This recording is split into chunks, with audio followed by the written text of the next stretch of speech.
Resolve na pós pode ser considerada a frase mais odiada por quem trabalha com efeito e pós-produção. Quer saber por quê? Vem que eu vou explicar. Fala galera, beleza? Sérgio Schmidt do canal Ponte Aérea, diretor de efeito, diretor de cena. Vou explicar pra vocês a história dessa frase.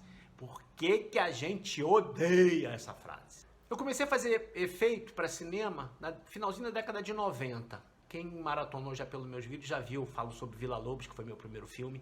Então, o que acontece? O efeito nessa época, basicamente, ele era usado para correção. Todos os pepinos que rolavam num set de filmagem, um erro de filmagem, uma coisa que só foi vista depois que rodou, ou seja, um problema, né? Aí usava-se o efeito. Então, o efeito no Brasil nasceu basicamente como correção. Só que isso virou uma nhaca no mercado, né? Então, um monte de diretor e produtor que não tem experiência com efeito começou a usar essa bendita frase, resolve na pós, resolve na pós. Então eu vou explicar, mostrar para vocês uma cena, por exemplo, de um curta. Olha o carro que foi usado para fazer a filmagem do carro funerário. Os caras fizeram com um carro branco.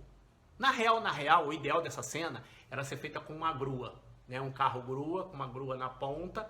Então você teria o carro funerário, aí eu viria só com a ponta da grua aqui com a câmera e passaria pelo carro, né? Sem necessidade de eu passar com o carro na lateral. Só que aquela coisa é curta, não tem dinheiro, papapá. Mas se tem um supervisor de efeito no set, pelo menos usa-se um carro preto, né? Pra ser igual ao carro funerário, você ter menos problema de retocar, como vocês estão vendo na cena que a gente teve que fazer. A gente teve que mascarar a lateral do carro funerário todo para apagar o carro branco. Então, ou então, tipo, não envelopar, mas tipo, pegar uma pano preto que você tem em set de filmagem a rodo e cobre a lateral do carro branco para pelo menos ficar no tom escuro, né? Para ser menos problemas para pós-produção. Isso é uma clara amostra do resolve na pós. Ou seja, pouco se lixou pro problema da pós-produção ali quando foi feita essa cena. Possivelmente é sempre aquela coisa, ah não, mas não tem dinheiro, não tem isso, não tem aquilo, vamos rodar assim mesmo, resolve na pós. Isso é uma coisa assim meio clássica. Ou seja, a lambança tá feita e os milagrosos da pós-produção vão resolver.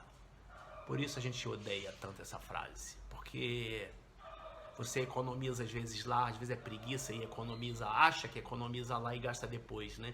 Só que às vezes gasta até muito mais depois. Tem mais um monte de história dessas lambanças de set. Eu vou contando aos pouquinhos. Valeu. Segue a gente, segue o canal Ponte Aérea, me segue meu parceiro de voo, Prof. Paulo Eduardo. E vambora, galera. Valeu.